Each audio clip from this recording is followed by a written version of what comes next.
자, 오늘 함께 은혜 나누실 말씀입니다. 이사야 9장 6절에 있는 말씀입니다. 구약성경 978페이지에 있습니다. 이사야 9장 6절입니다.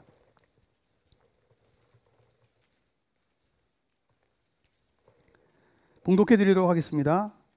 이는 한 아기가 우리에게 낳고 한 아들을 우리에게 주신 바 되었는데 그의 어깨에는 정사를 메었고 그의 이름은 기묘자라 모사라 전능하신 하나님이라 영존하시는 아버지라 평강의 왕이라 할 것임이라. 아멘. 예수는 내 힘이요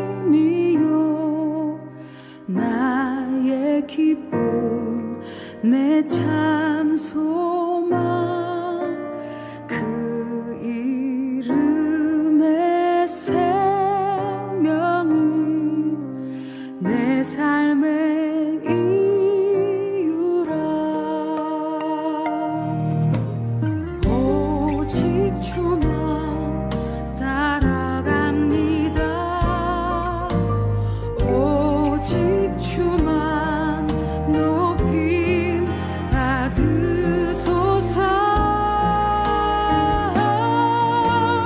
그 이름에 크신 능력 영원한 생명이 내 삶의 이유라.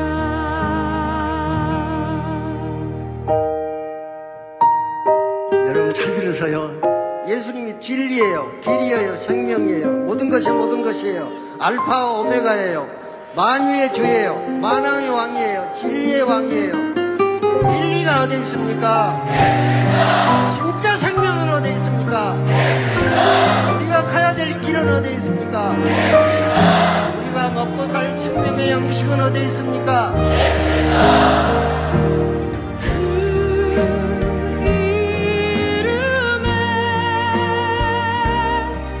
크신 능력 영원한 생명이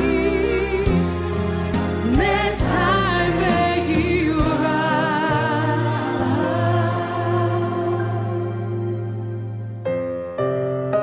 내 삶의 이유라.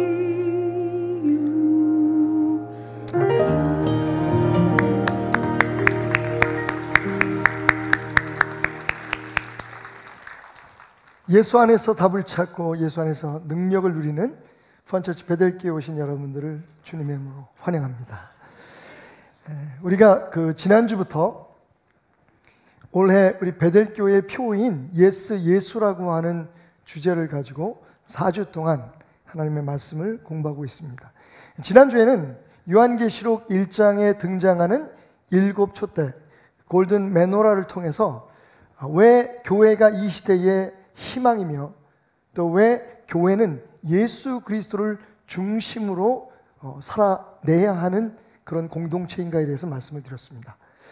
또 아울러서 그런 교회의 중심이 되는 예수는 우리의 삶의 wonderful counselor, 우리의 삶의 정말 기이한 상담자로서 세상에서 얻을 수 없는 어떠한 지혜의 조언, 세상에서 얻을 수 없는 어떠한 말로도 우리에게 줄 수 있는 답을 주시는 그런 분으로서 우리 삶의 교회가, 그리고 교회인 우리가 예수님께 묻고 예수님에게서 나오는 답을 가지고 세상을 살아가면 우리는 승리할 수밖에 없다라고 하는 그런 메시지를 여러분과 함께 나눴습니다. 오늘 두 번째 시간으로 예수 탄생 700년 전에, 약 700여 년 전에 이사야의 입을 통해서 선포되었던 예수의 또 다른 타이틀, 그분의 이름, 그리고 그 이름에 담긴 능력, Wonderful Counselor, 그 다음에 나오는 Mighty God, 전능하신 하나님이라고 하는 그런 이름에 대해 공부하면서 역시 그 이름의 능력이 어떻게 우리의 삶 속에서 역사할 수 있는지, 그 의미는 무엇인지를 생각해 보도록 하겠습니다. 잠시 기도하겠습니다. 하나님, 우리가 주의 말씀 듣기를 원합니다. 우리의 마음속에 복잡하고 혼란된 모든 생각들과 염려와 근심들 내려놓고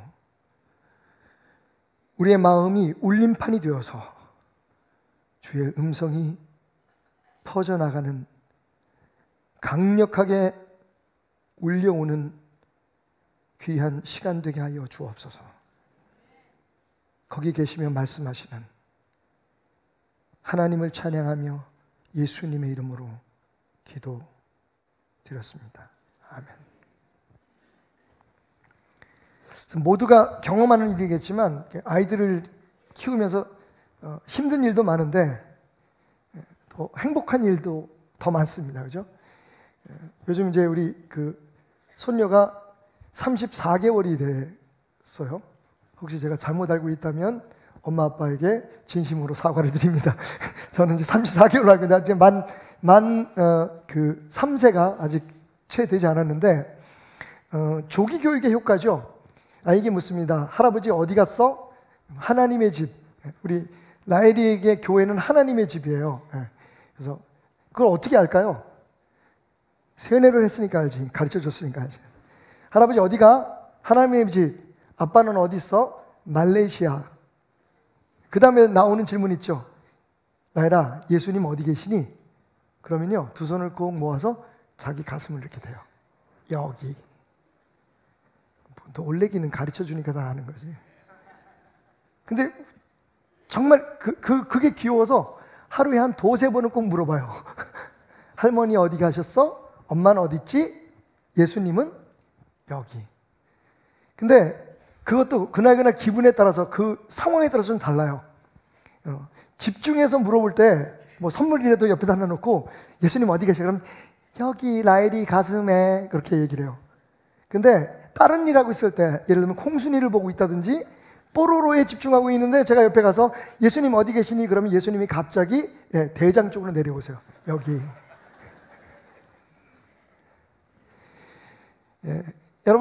여러분에게 유아틱한 질문 하나 드리겠습니다. 예수님 어디 계십니까 지금? 그럴 줄 알았어. 맞습니다, 여러분. 예수님이 성령으로 우리 안에 와 계십니다. 예수의 영으로 삼위일체 하나님이신 예수님께서 우리 안에 성령으로 와 계심을 여러분 믿으시면 아멘 하시기 바랍니다. 그런데 성경적인 또 다른 답이 있습니다. 오늘 거기서부터 한번 시작해 보십시다. 사도 바울이 에베소라고 하는 교회에 쓴 편지 가운데 이렇게 말합니다. 우리 주 예수 그리스도의 하나님 영광의 아버지께서 지혜와 계시의 영을 너희에게 주사 하나님을 알게 하시고 너희 마음의 눈을 밝히사 그의 부르심의 소망이 무엇이며 성도 안에서 그 기업의 영광의 풍성함이 무엇이며 그의 힘의 위력으로 역사하심을 따라 믿는 우리에게 베푸신 능력의 지극히 크심이 어떠한 것을 너희로 알게 하시기를 구하노라. 에베소 교회를 향한 사도 바울의 기도가 담겨져 있습니다. 자, 그런데 그 다음 20절입니다. 그의 능력이 그리스도 안에서 역사하사 죽은 자들 가운데서 다시 살리시고 어디에서? 어디요? 그리고 어떻게 하셨다고요? 자기의 오른편에 앉으셨다. 그죠? 그러니까 예수님이 우리 안에 와 계십니다. 내 안에 계십니다. 나와 동행하십니다 하는 말도 맞는 말이지만 사도 바울이 말하는 성경적인 대답에 의하면 동시에 예수님은 지금 어디 계십니까? 하늘. 여기서 하늘은 저 푸른 하늘 넘어 그 어딘가가 아니라 하나님이 계신 나라. 그죠? 하나님의 그 영적 영역의 오른편에 계신데 어떻게 계시다고요? 앉아 계신다고 얘기하고 있습니다. 제가 오늘 3인 식탁을 차렸는데 오늘 설교는 좀 건방지게 하겠습니다. 자, 앉아서. 자, 여기가 하늘 보좌라고 생각하십시다. 예. 그렇게 보이십니까? 예, 그렇게 믿음으로 생각하시죠. 여기 하늘 보좌예요. 하나님의 보좌 우편에 지금 예수님이 어떻게 하고 계신다고요? 사실은 사도 바울이 설명하고 있는 성경적인 예수님의 위치는 하늘 보좌입니다. 그리고 그 상태는 어떠시다고요? 앉아 있어요. 보좌에 앉아 있다라고 하는 말은 몇 가지의 그 교훈을 우리에게 주는데 생각을 갖게 하는데, 첫 번째는 여러분 이렇게 사극 같은 거 보시면요, 그죠? 사극 같은 거 보시면 문무백관들이 쫙 다 서 있습니다. 이렇게 하고 서 있죠. 다 옆에 이렇게, 그죠? 이렇게 서 있는데 거기 딱 앉아 있는 분이 딱 한 분 계세요. 누구요? 이병헌 씨. 죄송합니다. 왕. 조선시대 왕이 이렇게 앉아 있죠. 그죠?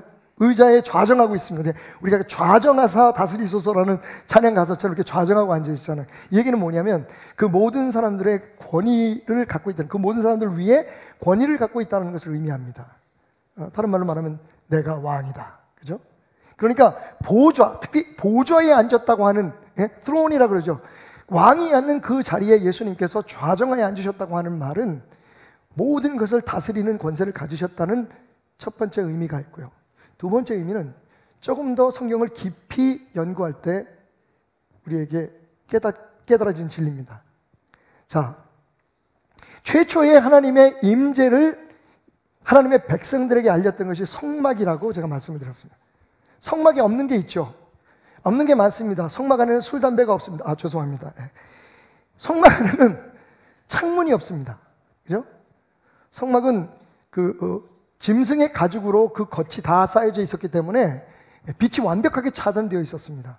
거기 유일하게 빛을 발하는 것이 우리가 지난주에 공부했던 메노라 7 등잔대, 그 위에 있는 등잔불이라는 말씀을 드렸고, 그 등잔불은 교회를 상징하는 것이었다라는 말씀을 드렸습니다. 그래서 여러분, 시대와 관계없이, 상황과 관계없이, 지금 우리가 생각하는 교회의 이미지와 관계없이 교회는 이 세상을 밝히는 하나님의 유일한 통로임을 여러분 믿으시기 바랍니다.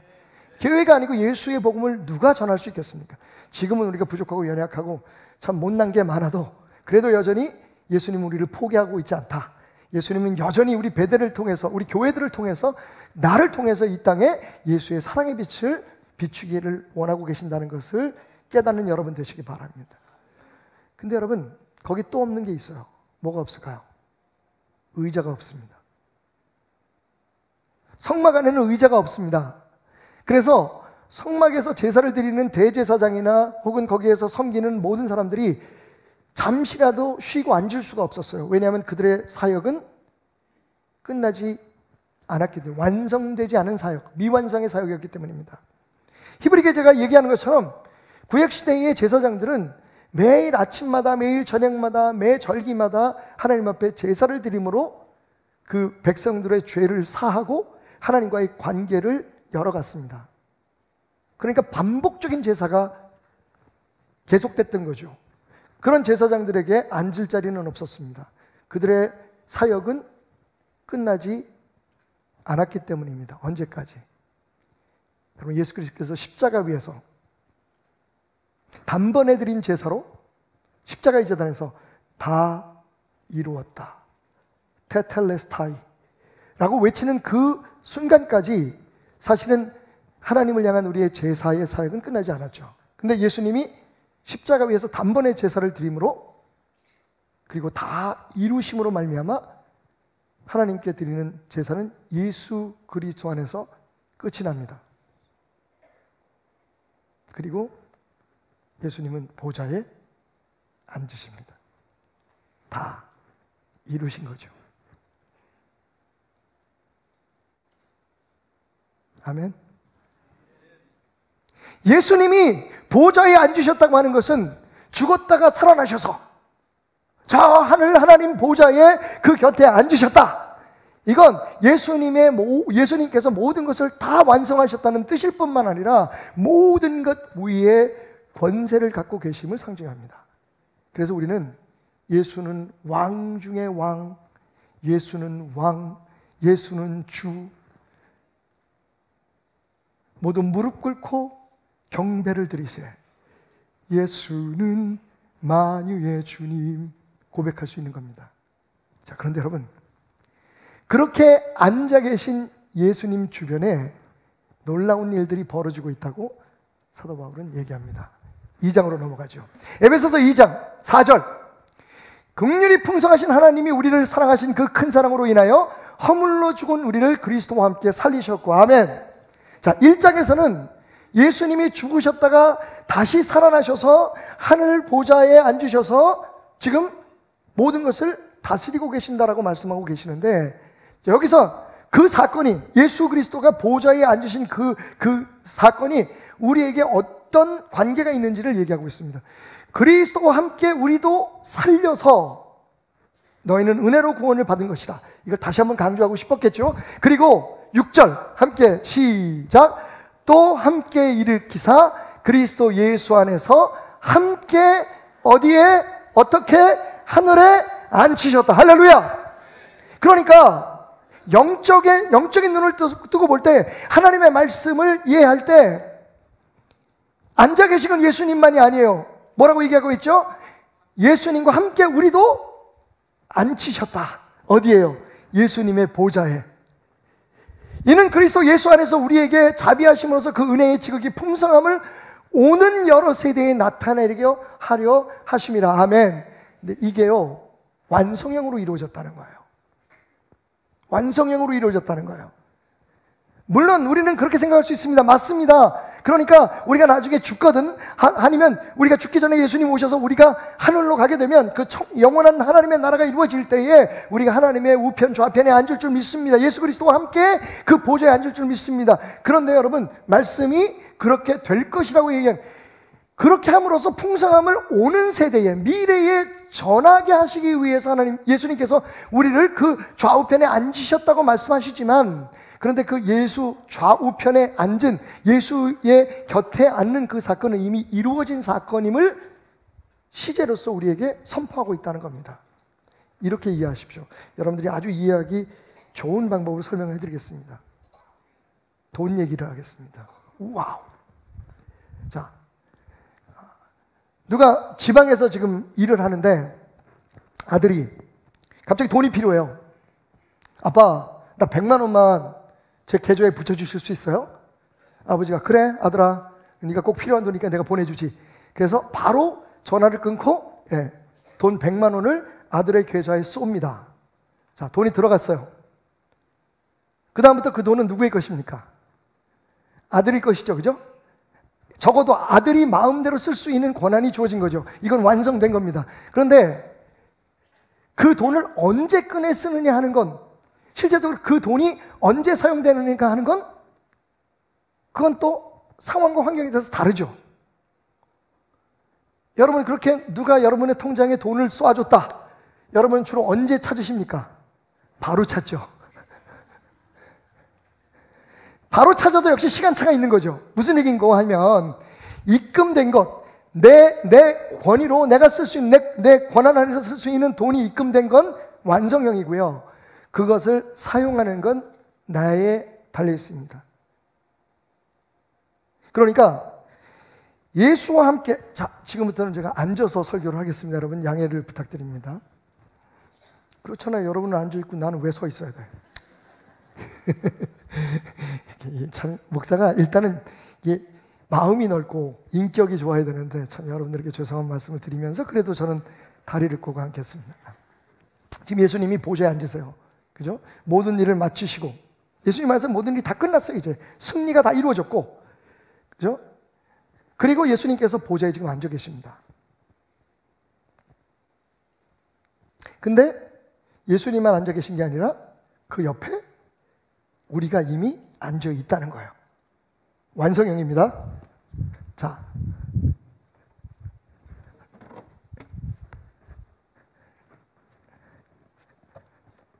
예수님 앉아 계시고 예수님 옆에 앉으실 두 분을 초청하도록 하겠습니다. 우리 박훈남 집사님 앞으로 잠깐 나오시죠. 웃지 말고 옆에 있는 우리 집사님도 같이, 홍 집사님도 같이 나오시고. 네. 자리를 잘 잡아야 돼. 네, 두 분 올라오십시오. 편안한 데 좀 앉으시죠. 네. 홍 집사님 어디? 여기 어느 쪽에? 네, 앉으세요. 자, 여러분들이 지금 그냥 오늘만 제가 이제 예수님 역할을 좀 하겠습니다. 예수님이 보좌에 앉으셨으면 모든 것을 다 이기시고 모든 것을 완성하시고 앉으셨어요. 그 옆에 여러분들이 이렇게 긴장하고 앉아 있습니다. 긴장 푸셔야 돼요. 예수님하고 지금 앉아 있는데 여기서 앉으시니까 기분이 어떠세요, 집사님?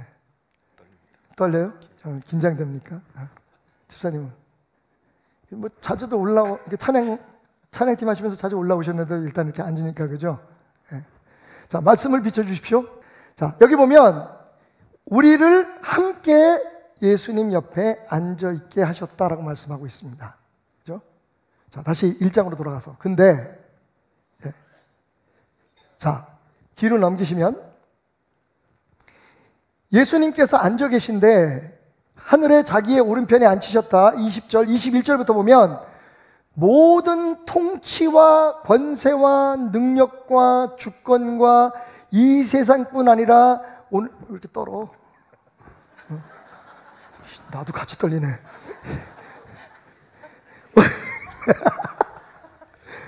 오는 세상에 일컫는 모든 이름 위에 뛰어나게 하시고, 자, 여기 보면 통치와 권세, 능력과 주권, 이 세상이 아니라 오는 세상에 일컫는 모든 이름, 눈에 보이지 않는 것들이죠. 그런데 눈에 보이지 않는 진짜 힘들을 얘기합니다. 우리나라에 대통령이 있고, 미국의 대통령이 있고, 유엔에 유엔 사무총장이 있고, 회사에는 회장이 있고, 사장이 있고.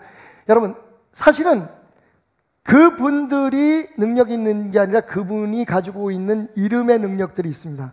통치하는 능력, 그리고 그들에게 주어진 권세, 그죠? 주권.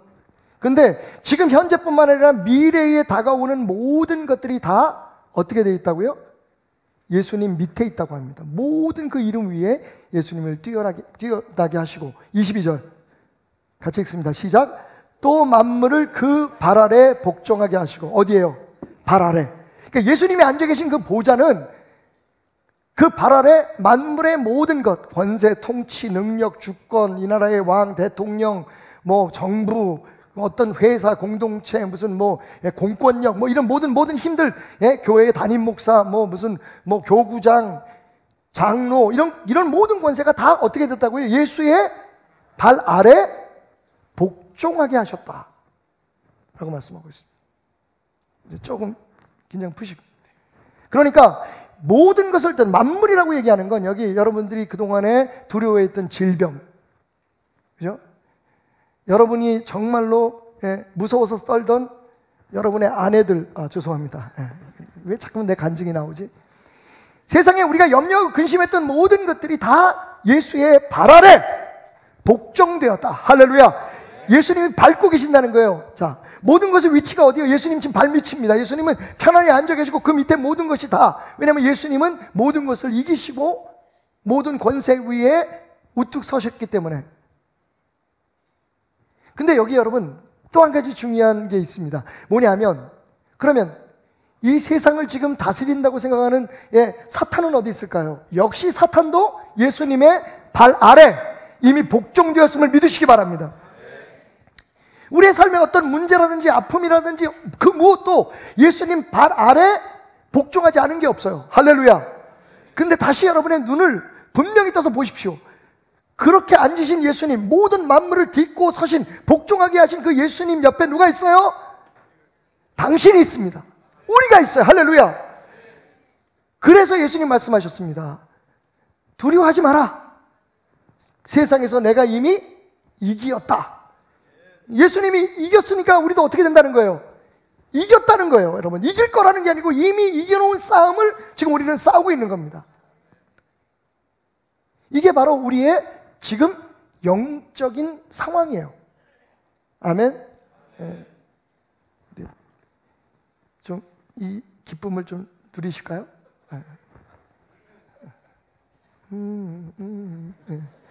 나는 그냥 예수님이 노래 부르면 좀 이상하잖아. 그냥 저기서 콧노래 부르면서 즐기십시오. 시작. 예, 우리 두 분 집사님들에게 박수 부탁드리겠습니다. 감사합니다. 수고하셨습니다.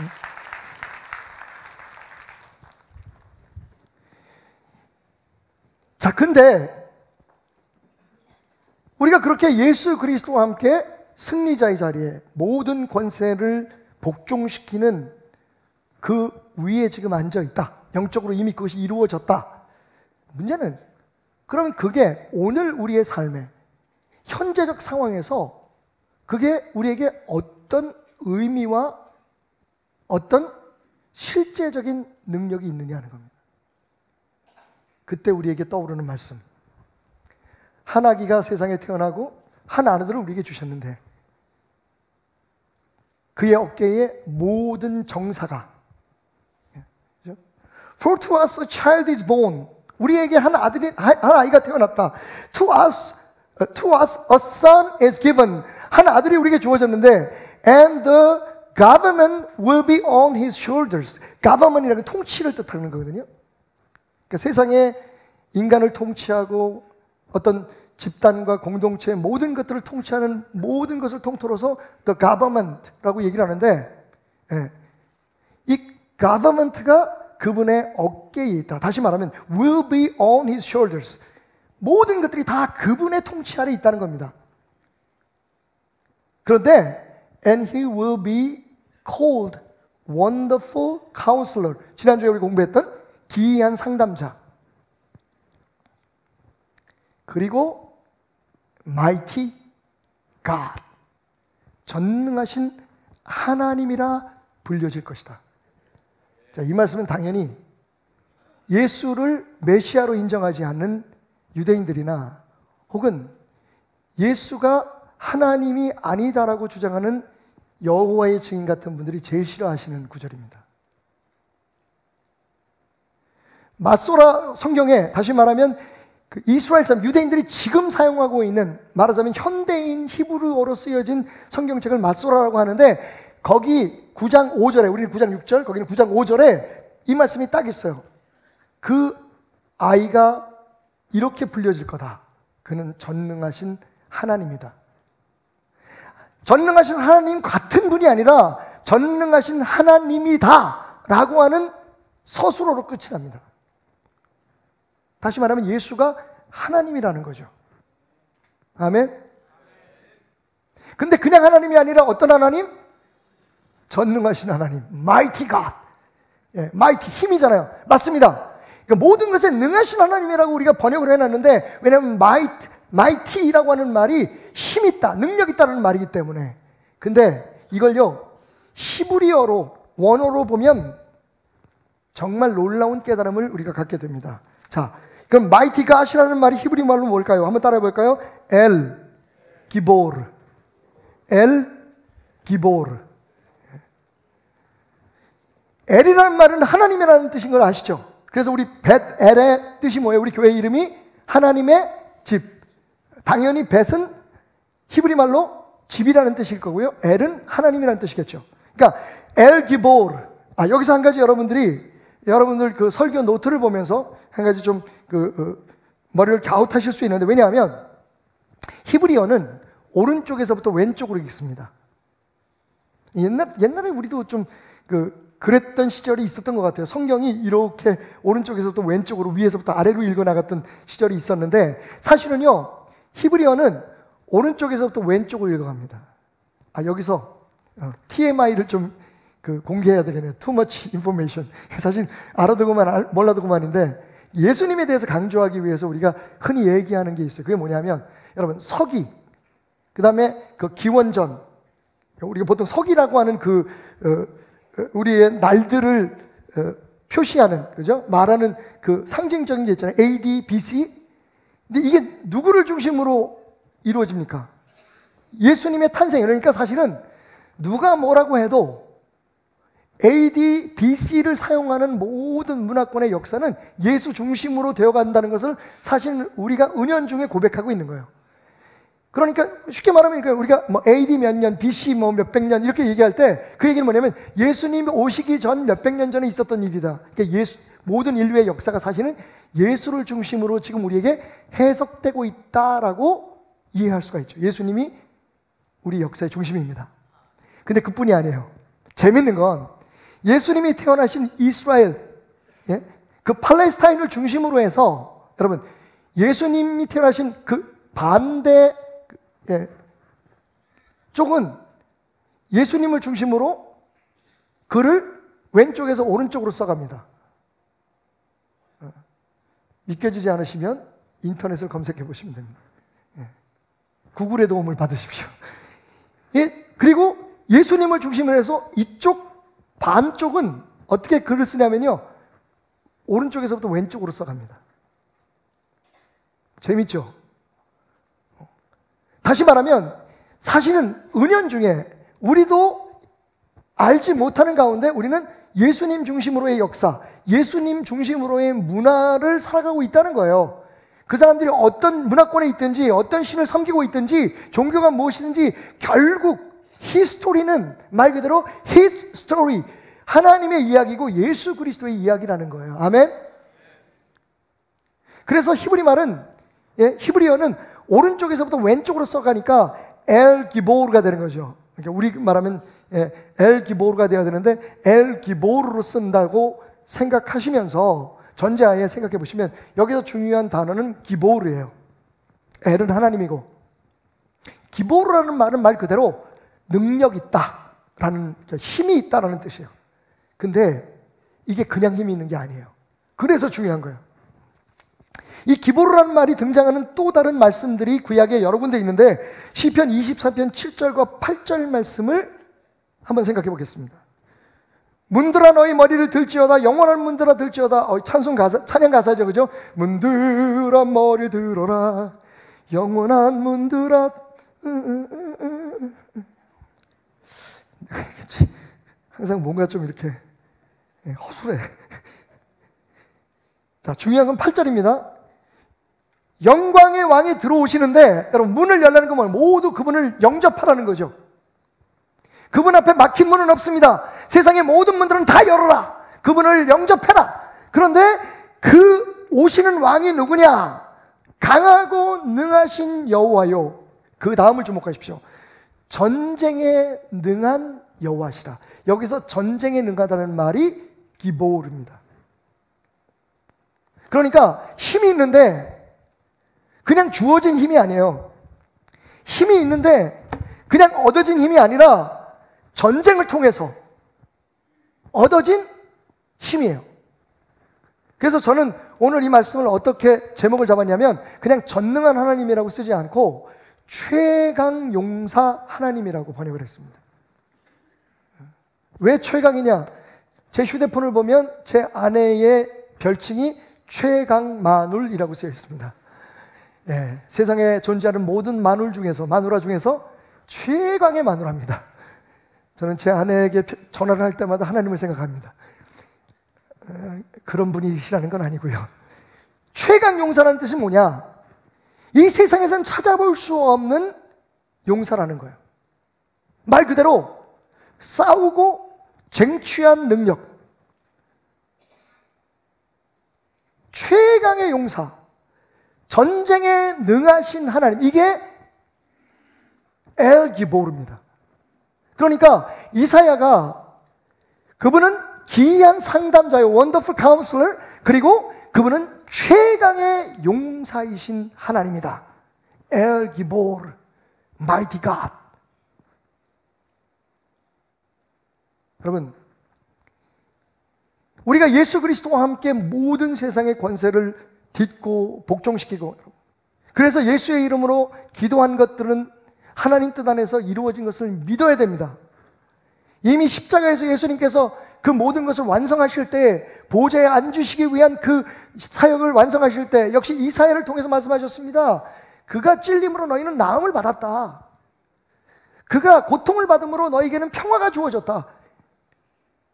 예수 안에서 모든 싸움이 끝이 나고 예수 안에서 모든 것이 다 정리되었다는 겁니다. 그래서 예수님께서 보좌에 모든 만물 위에 뛰어난 이름을 가지시고 왕 중에 왕으로 모든 것을 복종, 심지어는 우리가 가장 걱정하고 두려워하는 사탄까지도 그 발 아래 복종시키시고, 그건 사실 창세기 3장 15절에 이미 나와 있던 말이에요. 하나님이 뱀을 저주하시면서 말씀하셨죠. 너는 여자의 아들의 뒤꿈치를 물 것이고 그는 너의 머리를 밟을 것이다. 말씀 그대로예요, 여러분.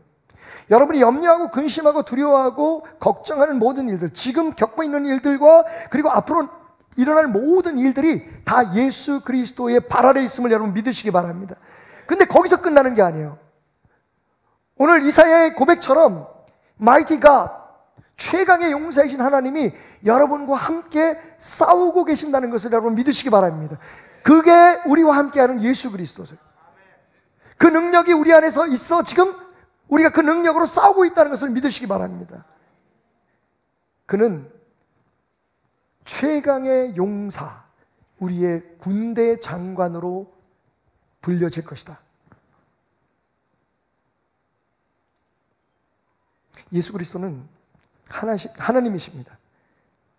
우리와 함께 싸우시는. 여러분, 구약에 보면 여호수아가 두려운 마음으로 여리고성을 향해서 진격할 때 그 앞에 나타난 군대 장관이 있어요. 기억하십니까? 야곱이 두려운 마음으로 갈 때에 그 앞에 하나님의 군대 두 영이, 두 개의 부대가 나타났다고 얘기해요. 마하나임이라고 여러분 들어보셨죠? 거기에 하나님의 장군이 서 있었습니다. 하나님은 우리가 올해 첫 시간을 시작할 때 받은 말씀처럼 내가 친히 너와 함께 가리라, 임마누엘이라고 하시는 하나님은 내가 너와 함께 싸우리라, 네가 내 능력으로 싸울 것이다 라고 말씀하십니다. 자, 그렇다면 결론적으로, 그죠? 어떻게 그 이겨놓은 싸움, 이미 승리한 그 싸움의 승리자로서, 챔피언으로서의 능력을 우리가 누리며 살아갈 것이냐? 첫 번째로 따라합시다. 하나님을 알자. 처음에 우리가 알아야 될 건 그 하나님의 능력이, 나는 전능한 하나님, 너와 함께 가며 너를 위해 싸우며 너와 함께 모든 것들을 이기고 승리의 자리에, 보좌에 앉으니다 라고 말씀하신 그 하나님의 능력으로 우리가 충만하고, 그 능력을 매일매일의 삶 속에 모든 일들 가운데 직접적으로 활용하고 사용해서 승리하려면 제일 먼저 해야 될 게 뭐냐면 하나님을 아는 겁니다. 자, 우리가 처음 나눴던 에베소서 1장으로 돌아갑시다. 에베소서 1장 17절 말씀 함께 읽습니다. 시작. 우리 주 예수 그리스도의 하나님 영광의 아버지께서 지혜와 계시의 영을 너희에게 주사 하나님을 알게 하시고. 여러분, 사도 바울이 에베소 교회에 쓴 편지 가운데 에베소 교인들의 승리하는 삶, 충만한 삶을 기도하면서 제일 먼저 요구한 게 뭐냐면, 하나님 앞에 기도한 게 뭐냐면, 하나님께서 지혜를 주시고 그들의 그 깨달음을 주시는데, 어떤 깨달음? 하나님에 대해서 알게 하소서. 여러분, 하나님에 대해서 아는 것이 승리하는 삶, 능력 충만한 삶의 첫 번째 비결입니다. 왜요, 여러분? 우리가 하나님이 누군지를 모르면 하나님을 어떻게 믿어야 되는지, 하나님을 어떻게 섬겨야 되는지를 당연히 알 수 없습니다. 그리고 하나님과의 바른 관계를 맺지 않으면 하나님의 능력이, 이미 다 완성된 하나님의 능력이 우리의 것으로 쓰여질 수 없는 거죠. 여기서 우리가 도대체 하나님은 누구신가에 대한 지식을, 하나님에 대한 영적인 깨달음을 먼저 알아야 된다는 거예요. 여러분, 진지하십시오. 하나님에 대해서 여러분이 잘 모르면 여러분이 섬기는 하나님을 섬기는 방법은 전혀 효율성이 없는, 하나님이 원하지 않는 방법일 수 있습니다. 예를 들면, 하나님은 우리에게 노동을 요구하지 않으셨잖아요. 하나님은 우리에게 하나님을 만족시킬 수 있는 삶의 어떤 희생을 요구하지 않아요. 옛날도 지금도 마찬가지로 많은 종교들이 자신들이 믿는 신을 기쁘게 하기 위해서, 즐겁게 하고 만족하기 위해서 굉장히 말도 안 되는 엉뚱한 행위들을 합니다. 뭔가 남들이 안 하는 일을 내가 서둘러서 함으로 내가 믿는 신 앞에 나만 인정받겠다고 하는 그런 시도들이, 그게 바로 종교적 행위들입니다. 근데 여러분, 아까도 우리가 말씀을 읽으면서 봤지만, 가로치고 뭐요? 너희가 구원받은 것은 은혜로 말미암다.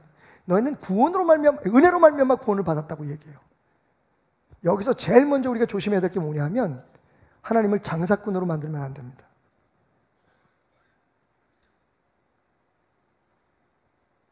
하나님하고 거래할 생각하지 마십시오. 거기에서 하나님은 가장 큰 모욕감을 느끼시는 겁니다. 어차피 우리의 능력과 우리의 어떤 수고의 결과로, 헌신과 희생과 나의 잘남과 능력으로 사실 하나님을 만족시켜 드릴 수 있는 게 아니에요. 그게 우리가 구원을 얻은 이유가, 하나님의 자녀가 되고 하나님의 사람이 되고 교회가 된 이유가 아닙니다. 하나님은 우리에게 우리의 능력을 그래서 증명해 보이라고 말씀하지 않으세요. 네가 어디까지 할 수 있는지 나한테 한번 보여달라고 얘기하지 않습니다. 사실 세속화된 교회들은 그렇게 요구합니다. 하나님이 원하시는 건 뭐예요? 모든 경우에 나를 의지하라는 거예요. 하나님을 하나님으로 인정하라는 거예요. 오히려 반대입니다. 내가 하나님 앞에 똑같은 예물을 드려도 내가 이 예물을 드리는 거 하나님 보셨죠? 그러니까 거기에 대한 대가를 내가 다른 사람보다 더 많이 드렸으니까 하나님 나한테 더 많은 걸 주셔야죠. 이건 거래입니다. 근데 같은 양의 예물을 드리지만 하나님, 나는 이 예물을 의지하지 않습니다. 이 모든 것이 다 하나님의 것이고 하나님 때문에 여기까지 왔음을 내가 인정하고 이것을 주님 앞에 돌려드립니다라고 하는 마음으로 드리면 그것이 하나님을 인정하는 거죠. 하나님이 거래의 대상이 되면 안 돼요. 그러니까 하나님을 알지 못하면, 하나님을 바로 알지 못하면 우리의 신앙은 열심은 있지만 바르게 하나님을 섬기는 신앙이 되지 않습니다. 능력은 하나님으로부터 오는 거잖아요. 여러분, 영성이 뭡니까? 제가 오순절교회 협의회 대표회장이라는 이름을 갖게 되는데, 저는 오순절에 대해서 아버님 시대와 지금도 제가 함께 일하는 목사님들 가운데는 아버님 시대의 목사님들이 많습니다. 순복음교회, 또 복음교단 비롯해서 오순절 선결교단, 정말 성령의 역사 한 가운데에 한 점을 찍었던 여의도 순복음의 조영기 목사님이 고문이시고, 그런 어르신들이 전부 다 지금 저희 그 단체에, 지금은 그렇게 크진 않지만 어쨌든 제가 거기 대표로서 나름대로 베들교회의 사명을 이어가기 위해서 제 나름대로 몸부림을 치고 있는데, 여러분, 그때나 지금이나 우리가 주장하는 영성은 딱 한 가지입니다. 하나님과의 관계입니다. 예전에는 이상하게 어디에 영향을 받았는지 모르지만 우리가 막 하나님 앞에 어떤 능력을 받아가지고 그 능력을 가지고 사역하러 다니는, 다시 말하면 하나님 앞에 무슨 충전을 받아가지고 충전된 힘을 가지고 살아가는 것처럼 우리가 오순절을 이해했습니다. 그래서 막 은사를 받고 뭐라고, 저 사람은 막 특별한 사람이고. 근데 여러분, 특별한 사람 없습니다. 특별하신 것은 하나님밖에 없습니다. 누구든지 하나님께 연결되면, 여러분 보세요, 성경에 나와 있던 인물들이 그래서 하나님이 선택하신 분들이, 아니 이 시대에 목회자들이 그렇게 잘난 사람들이 아닙니다. 여러분,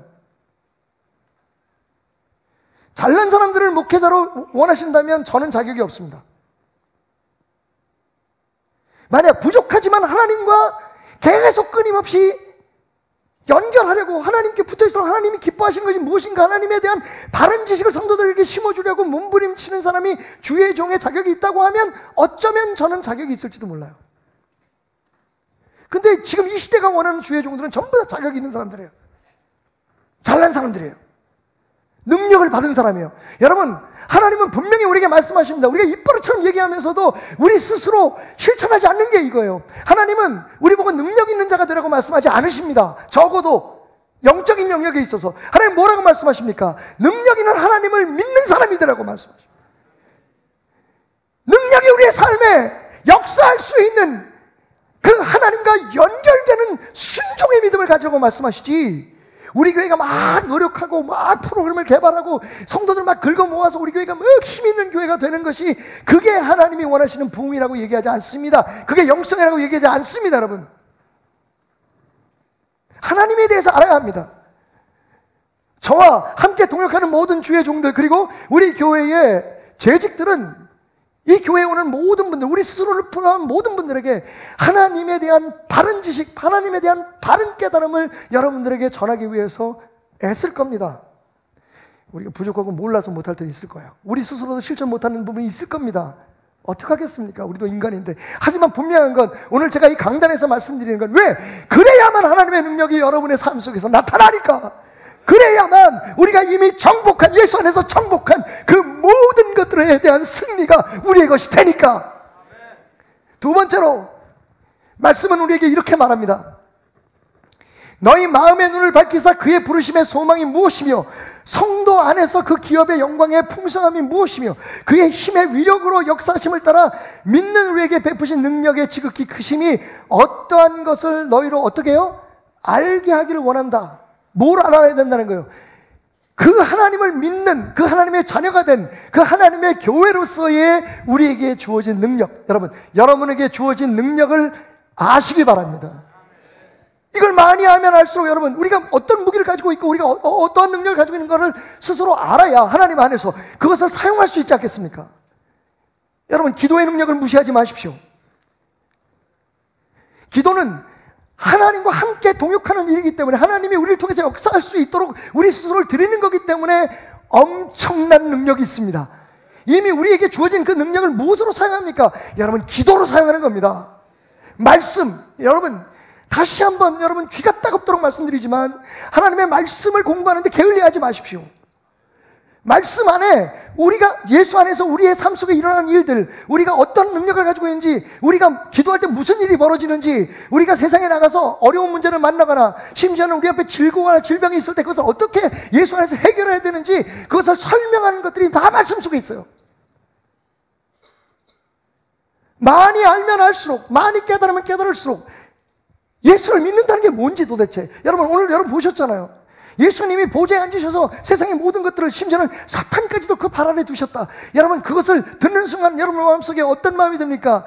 예수 이겼네, 나도 이겼네, 나도 사탄을 이겼네, 예수님 권세, 예수님 권세, 예수님 권세, 내 권세. 이게 그냥 부르는 응원가가 아니란 말이에요. 이미 우리 안에서 일어난 사건, 이미 우리에게 주어진 능력을 우리의 입술로 고백하는 것임을 믿으시기 바랍니다. 원수는 그 발 앞에 굴복하였습니다. 세상의 모든 문제들은 이미 예수 안에서 다 극복되고 이미 우리에게 승리를 선언하였음을 믿으시기 바랍니다. 그 능력을 여러분들이 알아야 돼요. 하나님의 사람이 됐다는 것이 무엇인지, 우리가 예수의 이름으로 기도하는 게 뭔지, 혹 여러분 가운데 방언을 하시거나 어떤 은사를 받으신 분들이 계신다면 그 은사가 도대체 무슨 힘이 있는 건지 그걸 아셔야 돼요.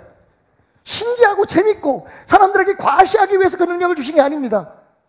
은사는 분명히 하나님의 교회를 세우고 하나님의 덕을 세우기 위해서 우리에게 주어진 능력이거든요.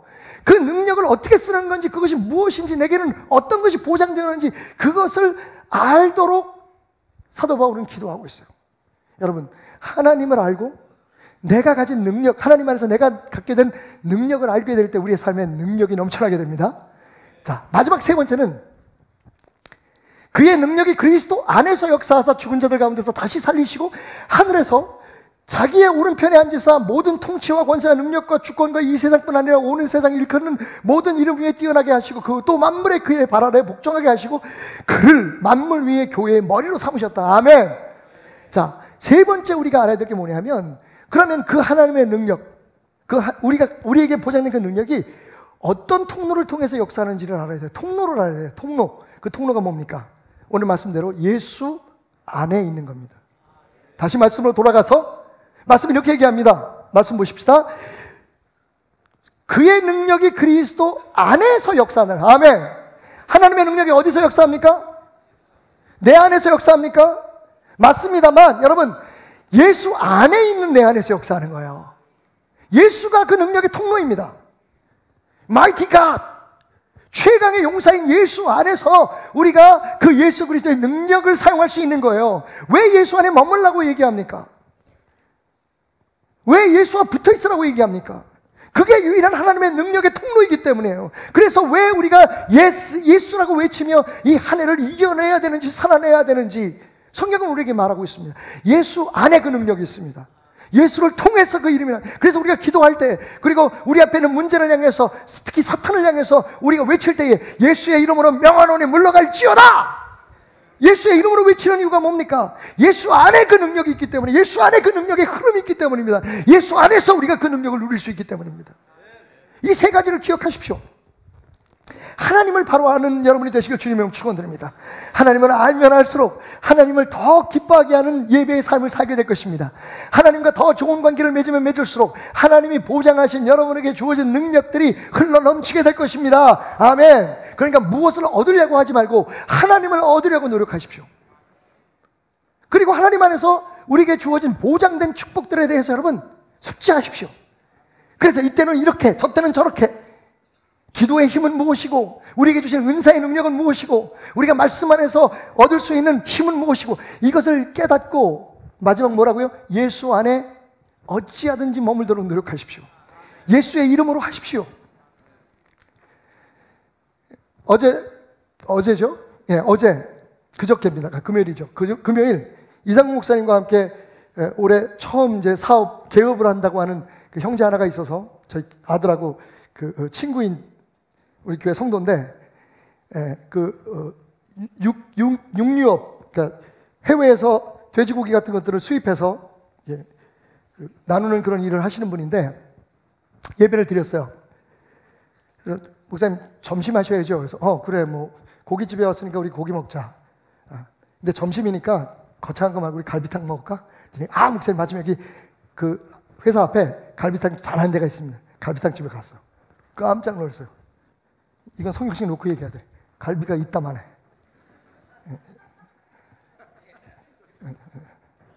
이상호 목사님한테 한번 확인하셔도 돼요.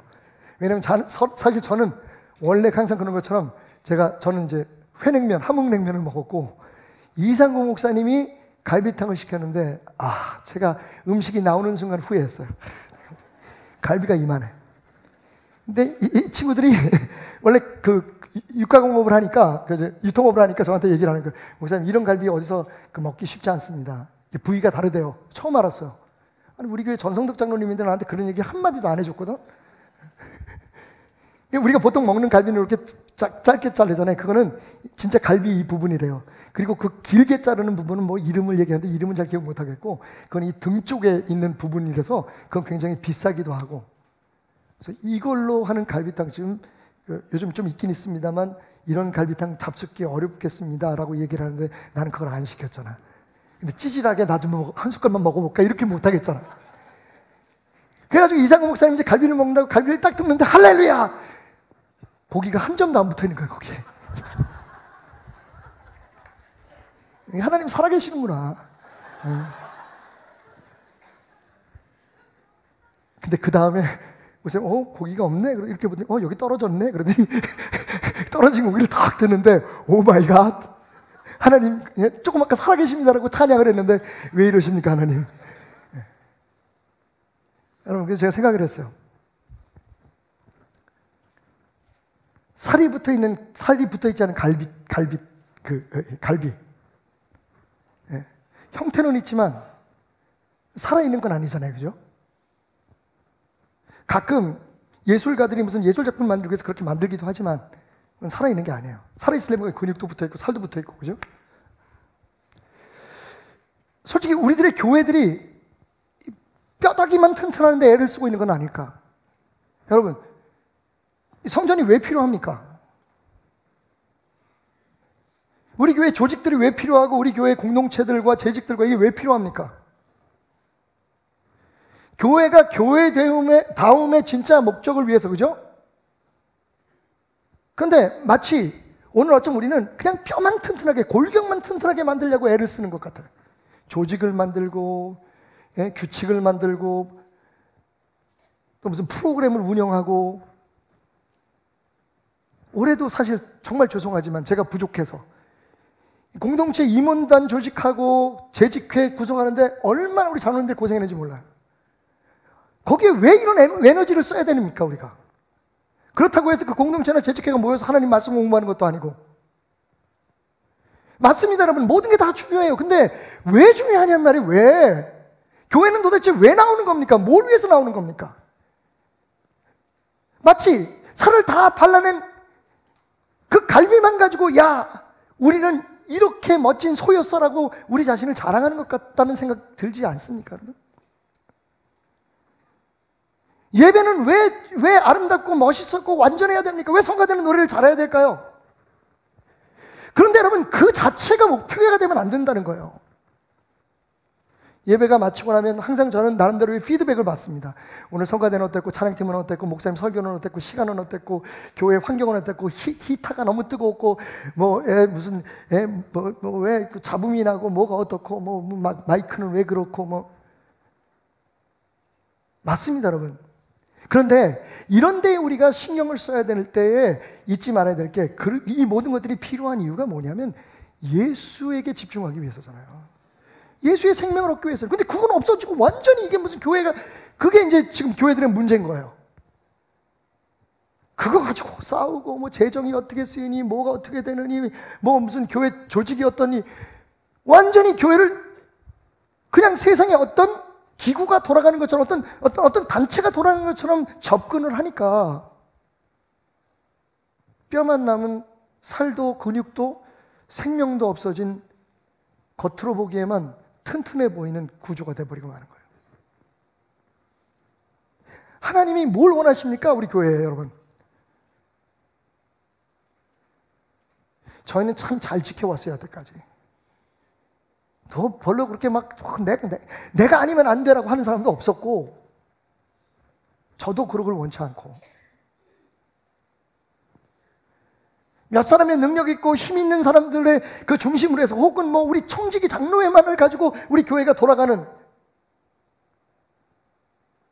그냥 그렇게 이 땅에 존재하는 교회의 모습만 갖는 교회는 아니었어요. 앞으로도 그럴 거예요. 결국 우리가 이렇게 애쓰고 수고하는 건 여러분의 안에, 예수 안에서 하나님이 보장하신 그 전능하신 하나님의 능력, 우리와 함께하기 위해서 이 땅에 육신을 입고까지 오셨던, 그리고 우리의 모든 죄를 대속하기 위해 십자가에 죽으셨던 그 예수 그리스도가 살아있고, 그 예수의 뜻대로 그 예수 따라 살아가는 여러분이 되게 하기 위한 게 우리의 목표잖아요. 그러니까 다른 거 다 중요해요, 여러분. 하지만 이 목표를 잃어버린 채 그것들이 목표가 되면, 우리가 저 먼 나라들에서 보는 것처럼 교회들은 말 그대로 껍데기만 남는, 아름다운 수백 년 동안 지은 성당은 있는데, 성전은 있는데 그 안에 예수가 없는 교회로 전락하고 말 거예요. 하나님을 알고, 우리 교회에, 그리고 내게 주어진 능력을 알고, 그것을 예수 안에서 어떻게든 활용하고 사용할 수 있도록 우리 스스로를 훈련시키고 준비시키는 것, 그게 Mighty God, 임마누엘의 하나님, 예수 그리스도를 살아내는 우리의 삶인 것입니다. 나폴레옹이 모스크바에 입성했던 60만 대군을, 여러분, 그 당시에 60만의 군대를 데리고 모스크바를 들어갑니다. 모스크바로 진군을 하죠. 밀리터리 캠페인을 감행합니다. 결국 모스크바를 다 점령하는 것 같았지만, 여러분, 그 60만의 군대와 나폴레옹에게 가장 큰 문제가 뭔지 아세요? 보급품이 떨어졌다는 거예요. 나폴레옹 부대의 특징은 뭐냐면 속도입니다. 사실은 충분히 60만 대군들이 먹어야 될, 상상을 해보시죠. 그 군인들이 얼마나 많이 먹었습니까? 그것도 모스크바의 그 겨울은 너무너무 혹독하고 추웠습니다. 그 군인들이 일단은 생존을 해야지 전쟁을 치를 거 아니에요. 근데 빠른 속도로 밀고 들어가는 것이 나폴레옹의 전략이었기 때문에 항상 많은 보급품들을 준비하지 않았어요. 이동하는데도 힘들 뿐만 아니라 그래서 준비하는 기간이 너무 오래 걸리니까. 모스크바에 점령했을 때도 마찬가지예요. 진군했을 때도 마찬가지였습니다. 근데 한 장군이 걱정이 된 거예요. 모스크바에 들어가긴 들어갔는데 너무 혹독해. 60만 대군이 하루하루를 사는 것 자체가 힘들었어요. 그래서 나폴레옹에게 얘기합니다. 장군님, 보급품이 떨어졌습니다. 그때 나폴레옹이 이렇게 얘기합니다. 내 사전엔 불가능이라는 없습니다. 이제야 얘기하는 거지만 나폴레옹이 가지고 있던 사전은 불량품이었습니다. 불가능이라는 단어가 없다고요? 얼마나 교만합니까, 여러분? 그리고 뭐라고 얘기했냐면, 정말 그 문제를 제기했던 장군이 피할 수 없는 얘기를 했어요. 그게 뭐냐면 이거예요. 우리에게 없는 걸 적들은 가지고 있습니다. 그러니까 우리가 적을 제압한 후에 그들에게서 뺏으면 될 거 아니오. 그러니까 빨리 전쟁을 이길 생각이나 하시오. 정말 멋진 전략이죠. 젊은 사람들이 들으면 가슴이 진짜 가슴에 막 힘이 솟는, 그래, 내 사내는 불가능은 없어. 내게 없는 걸 적은 가지고 있다. 그러니까 내가 적을 점령하면 그 적들의 모든 보급품이 내게 될 것이고 나는 승리가 보장될 것이다. 근데 여러분 어떻게 했을까요? 나폴레옹이 생각했던 생각을 알렉산드라 1세, 당시에 모스크바, 러시아의 왕도 알고 있었어요. 어떻게 했을까요? 모스크바를 비우라 그랬어요. 프랑스 군대가 들어온 상태에서 모스크바를 비우고 떠나면서 모든 소와 양들과 모든 음식들을 다 불태워버렸어요. 여러분, 싸움도 제대로 해보지 못하고 나폴레옹은 거기서 두 손을 들고 맙니다. 적들이 먹을 걸 남겨주지 않고 도망가 버린 거예요. 그 결과 나폴레옹은 그의 영광스러운 날들을 마치게 됩니다. 사람의 생각으로는요, 길이 있어 보여요. 그리고 할 수 있다, 하면 된다라고 외치면서 나가면 우리 교회도 뭔가 할 수 있을 것 같아요. 하지만 여러분, 나폴레옹이 모르고 있던 걸 우리는 알고 있죠. 모든 것은 하나님에게 있다. 적들의 손에 있어서 적을 물리치고 우리가 얻는 게 아니라, 우리의 능력과 우리의 재주로 그들을 제압해만 세상을 이기는 게 아니라, 하나님을 의지하면 넘쳐나는 은혜를 우리에게 공급해 주시겠다는 그 하나님이 우리와 함께 Mighty God, El Gibor, 최강의 용사이신 하나님이 우리와 함께 싸워주신다면, 우리가 예상치 못하고 우리가 불가능하다고 생각하는 싸움조차도 승리할 수 있음을 깨닫는 저와 여러분이 되었으면 좋겠습니다. 그렇습니다. 우리에게 임마누엘 하나님으로 오신 예수님은 엘 기보르, 최강의 용사십니다. 여러분을 혼자 이 영적 전장터에 남겨두지 않으실 것입니다. 그냥 이겼으니까 편안하게 살아 라고 말씀하지 않으십니다. 오늘의 싸움에 그분은 여러분과 동참하시기를 원하시고, 그분이 허락하신 능력으로 그것들을 이겨낼 수 있다고 말씀하십니다. 나와 함께라면, 최강의 용사 하나님이 나와 함께라면, 내 안에서라면 너는 이미 승리한 자이라고 말씀하십니다. 오늘 여러분들에게 지금 죽음의 사투를 하고 계시는 이어령 박사님이 남기신 시 한 편을 소개하면서 설교를 마치려고 합니다. 어느 무신론자의 기도. 무엇을 먹을까 걱정하지 말라 하시지만 나는 새처럼 하늘을 날 수가 없습니다. 무엇을 입을까 걱정하지 말라 하시지만 백합처럼 비단을 짜 제 몸을 치장할 줄 모릅니다. 당신이 아니 계시면 추워서 떨고 배고파 울었겠지요. 그러나 이제는 하늘을 나는 새, 들판에 피는 백합도 부럽지 않습니다. 당신의 목소리를 듣고부터 날개가 없어도 하늘을 날고 배틀이 없어도 배를 짭니다. 그래도 근심 걱정이 남아 있어요.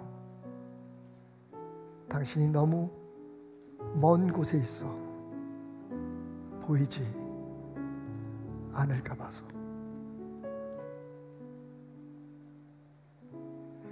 하나님이 답입니다.